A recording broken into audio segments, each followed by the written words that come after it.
Praise the Lord. இந்த அருமையான காலை நேரத்துக்காக கர்த்தருக்கு நன்றி சொல்லுகிறேன். நம்முடைய தேவனாகிய கர்த்தர் தேவர்களுக்கெல்லாம் தேவனாயிருக்கிறார். அவர் ஜெபத்தை கேட்கிறார். நம்முடைய வாழ்க்கையில் நல்ல வழிகளை நாம் கை கொள்ளும்படி நமக்கு சொல்லித் தருகிறார். நாம் அவருடைய பிள்ளைகளாக இருக்கிறோம். இந்த வேளையிலும் கூட நாம் தியானிக்கும்படியாக லூக்கா எழுதின சுவிசேஷம் 12வது அதிகாரம் 15வது வசனம். பின்பு அவர் அவர்களை நோக்கி, பொருளாசையை குறித்து எச்சரிக்கையாயிருங்கள். ஏனெனில் ஒருவனுக்கு எவ்வளவு திரளான ஆஸ்தி இருந்தாலும் அது அவனுக்கு ஜீவன் அல்ல என்றார். ஒருவனுக்கு எவ்வளவு திரளான ஆஸ்தி இருந்தாலும் அதனால் அவனுக்கு நித்திய ஜீவன் கிடைக்கப் போகிறதல்ல, அது அவனுக்கு ஜீவன் அல்ல என்று ஆண்டவர் சொன்னார். ஆகவே நீங்கள் பொருளாசையை குறித்து எச்சரிக்கையா இருக்க வேண்டும். ஆண்டவருடைய பிள்ளைகளுக்கு பொருளாசை இருக்கவே கூடாது.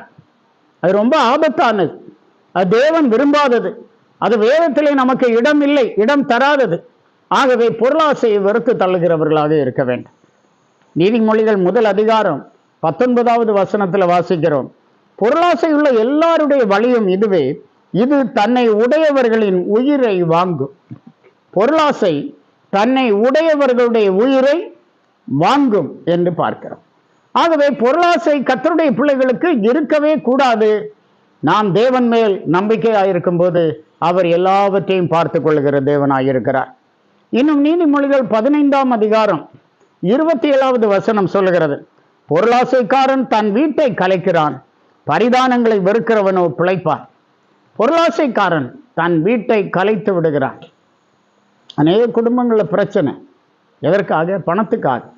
மனைவியை ஓட விரட்டி விடுவார்கள். பணம் வாங்கி கொண்டு வா, வாங்கி கொண்டு வா, எவ்வளவு கொடுத்தாலும் போதாது. பொருளாசைக்காரன் தன் வீட்டை கலைக்கிறான் என்று பார்க்கிறான். இந்த காலை நேரத்திலும் கூட நம்முடைய ஜெபம், ஆண்டவரே பொருளாசை என்னை விட்டு அகற்று, எனக்குள்ளே பொருளாசை இருக்கக்கூடாது என்று கர்த்தரிடத்தில் நாம் கேட்க வேண்டும். அப்போஸ்தலனாகிய பேதுரு 2வது நிருபத்தில் 2வது அதிகாரம் 3ஆம் வசனத்தில் சொல்லும்போது, பொருளாசையுடையவர்களாய் தந்திரமான வார்த்தைகளால் உங்களை தங்களுக்கு ஆதாயமாக வசப்படுத்திக் கொள்வார்கள். இன்றைக்கும் பலர் இறங்கி இருக்கிறார்கள். அவர்கள் பொருளாசை உள்ளவர்களாக தந்திரமான வார்த்தைகளை உங்களிடத்திலே பேசி உங்களை தங்களுக்கு ஆதாயமாக வசப்படுத்திக் கொள்வார்கள். பூர்வ காலம் முதல் அவர்களுக்கு விதிக்கப்பட்ட ஆக்கினை அயர்ந்திராது, அவர்களுடைய அழிவு உறங்காது என்று சொல்லப்பட்டிருக்கிறது. அவர்கள் எல்லாம் அழிக்கப்படுவார்கள். அவர்களுக்குள்ளே ஜீவன் இல்லை என்கிறத, நித்திய ஜீவனிலே பங்கடைய மாட்டார்கள் என்கிறத நாம் புரிந்து கொள்ள வேண்டும். ஆகவே பொருளாசையை வெறுப்போம்.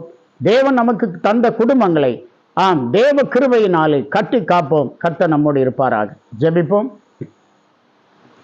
ஒருவராய் பெரிய அதிசயங்களை செய்கிற எங்கள் பரலோக பிதாவே, உம்மை நாங்கள் துதிக்கிறோம். மிகவும் ஆசீர்வதிக்கப்பட்ட அருமையான இந்த நல்ல நேரத்துக்காக கர்த்தருக்கு நன்றி சொல்லுகிறோம். நீங்கள் நேற்றும் இன்றும் என்றும் மாறாதவராக இருக்கிறீர்.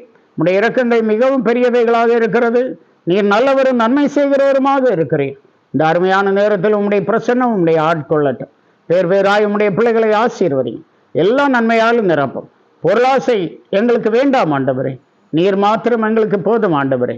உண்மையை உறுதியாய் பிடித்து வாழ கிருபை தார். இந்த நாளும் உம்முடைய பிள்ளைகளுக்கு சந்தோஷமாக ஆசீர்வாதமாக இருக்கட்டும், பலப்படுத்தும். இயேசுவின் மூலம் கேட்கிறோம் பிதாவே. Amen, amen. God bless you.